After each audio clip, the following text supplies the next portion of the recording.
Welp, this is the final video. I said I was making 3 parts, and I definitely kept my word, and oh boy, I got a lot to say. But first off, I just want to make a quick disclaimer. If you have any problem with anything that I'm going to say in this video, then please refrain yourself from any negative comments because you will be removed from the comment section. Thank you. Mike, roll the intro. Okay.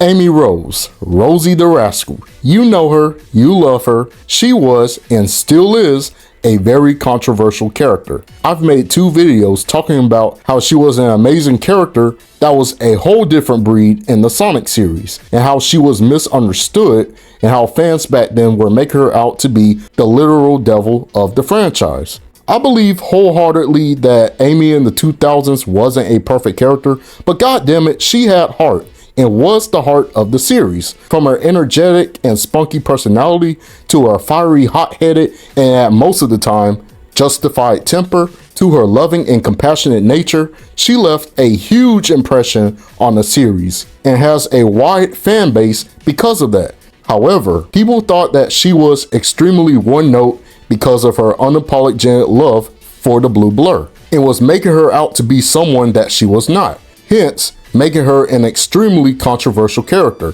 And because of that, Sega took it to heart and decided to keep toning her personality down in the games to keep it more in line with the current brand. And I've pretty much explained how I felt about this current state of Amy in my last video. Go watch it if you haven't. I'm here to say this. Fans who don't like her current characterization is valid. I'm going to say it again. Fans who don't like her current characterization is valid. And same goes for the other side who does appreciate her current characterization as well.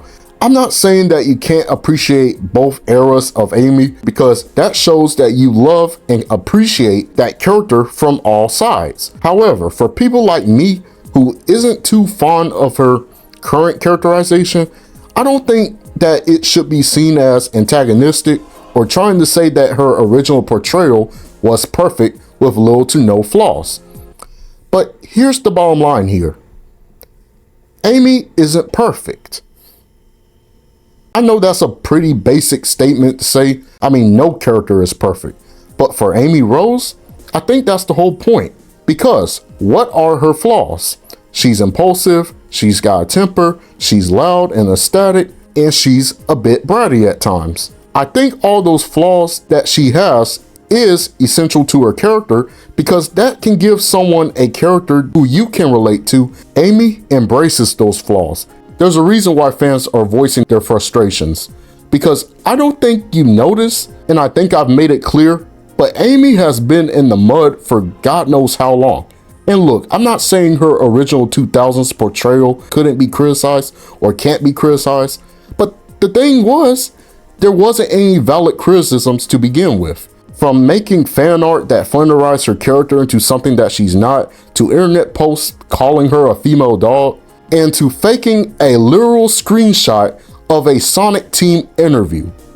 Oh, you didn't know? Huh. I don't know who decided one day to make a fake screenshot of the Sonic Central website in order to win some online argument, but this further proves my point on people hating on Amy for no reason. Shout out to this user who confirmed this to be fake and this user as well. As you can see here, this was supposed to be a quote-unquote Japanese interview of the developers who was working on Sonic Battle. And it states this. I suppose that would be the burning question, no? Well, since I'm not quite involved in Shadow's production, I can't really say. What do I know for certain is that it will be a new experience for many players. And this person says, makes sense. It seems that Sonic and his friends will still be an integral part of the game anyway. From Knuckles to Vector to Amy Rose? Oh boy. And this person back says, yes, well, when it came to Sonic's extended cast, every game was like a balancing act. When the handheld Sonic Battle released, we had received letters from players with complaints about Amy in particular and how overbearing she came across. After Sonic Team and I looked back over the game script to affirm these complaints, we came to realize and regret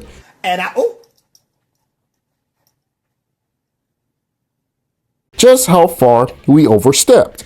Since I am also tasked with the next 3D title after Shadow the Hedgehog's eventual release, I hope I can take this as a learning experience. And as you can see here, and you can compare and contrast with these two screenshots of the Sonic Central website, and you can tell one of these things is not like the other. This has to be the most pettiest thing I've ever seen. And it happens to Amy. No other character gets this treatment but her.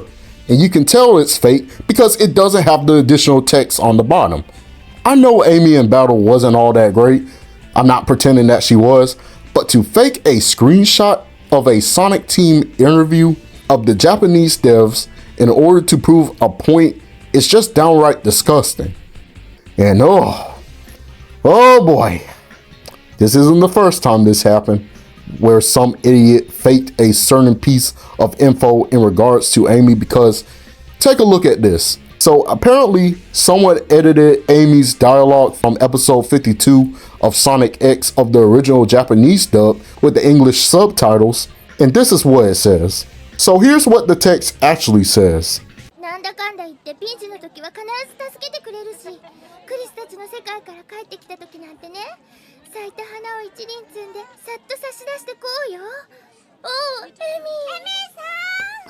And you wonder why fans of this character are so defensive about her, because shit like this happens. Only Amy Rose gets this treatment. No other character in the Sonic series gets this treatment but her. And it's sad because it feels like Sega is appealing to those people who doesn't give two craps about Amy or the series in general by quote unquote fixing her in order to fit that bill. By modernizing Amy, she has to be the more level-headed, mature girl now, and the more rational one in the group. Modernizing a legacy character is important, but I want to ask you this. Is modernizing a character simply stripping away the flaws of that character that a certain group of that demographic who always saw that character as being controversial or one note, just to please those same people years and years later who probably moved on to better things? But have those fans who actually loved every part of that character that was connected with that character because of those flaws and imperfections, the good and the bad, feel alienated because that same company who decided to fix that character that you love so much in order to please that specific demographic who, and I cannot stress this enough, never cared for the character to begin with. At what cost? That would be like if Goku stopped having that battle-hungry spirit because people hated that Goku gave his enemies a sensu bean not once, not twice, but 3 times throughout Dragon Ball. And that Shueisha decides that because of that, Goku no longer has that battle-hungry spirit anymore and no longer wants to improve and be the strongest in the universe. It's maturing and modernizing your character, but like I said, at what cost? Amy needs that original spirit back in the games. There's a way of modernizing her while not alienating of what came before. That's why I can appreciate IDW, because it seems to be doing just that. Even though it's not perfect, I can appreciate them giving some more agency to her character while still keeping her original personality intact in the occasional issues here and there. Wish I could say the same for the recent games. And the weirdest thing is that they're supposed to be the same character because IDW is canon to the games now for some weird reason, but I digress. Does maturing a female character truly means giving her actual substantial, genuine character growth while not feeling like complete damage control? Or is maturing a female character means completely mellowing everything that makes a female character by not letting them be loud or ecstatic, just to be nice and sweet and nothing more, not having spice to that everything nice? Is it maturing and developing that character, or is it maturing out of damage control? Well, I'm pretty sure this artwork by Emmy Stations conveys this answer. This right here is a clear representation of how Amy Rose is presented in recent media. The quote-unquote, "you're so mature now," really struck me. People seem to like the fact that Amy is no longer this energetic, loud, and ecstatic character, but this sweet, motherly, mellowed down character that she can't be anything more than that. If you like the current portrayal of Amy Rose, then that's great. If you like her original portrayal, then that's great as well. If you like both, then that's definitely great. However, the bottom line is this. If someone doesn't like the current portrayal of Amy, then just let it be. Because I don't like the current portrayal of Amy, aside from IDW and the murder of Sonic the Hedgehog. I'm pretty sure I made that abundantly clear already. However, when someone makes a tweet like this, it's not coming out of hate, it's not trying to be cynical, but it's coming out of a place of love for the character. There's a reason why people harp so much on characterization in the Sonic series, including me, because these characters hold the hearts of so many fans. Why do you think there are so many original characters of their favorite character? Why do you think there are so many fan projects out there that show the love of their favorite character? Because characterization is important. Narrative and plot is important too. I'm not undermining that either. But you don't have to sacrifice the integrity of that character just to fit that certain tone. And you sure as hell don't have to sacrifice the integrity of that character in order to please a certain demographic that never cared for that character to begin with. I will always care about this character because she struck a chord with this fandom. And even though her original personality is somehow long gone from recent entries in the games, I will always have that original portrayal with me in older titles.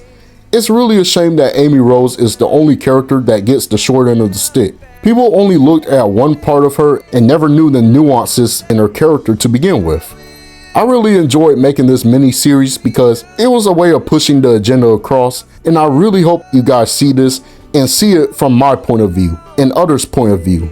And if you don't, then that's just fine, because we all have our opinions at the end of the day. But at the end of the day, we're all here for one reason. We're all Sonic fans.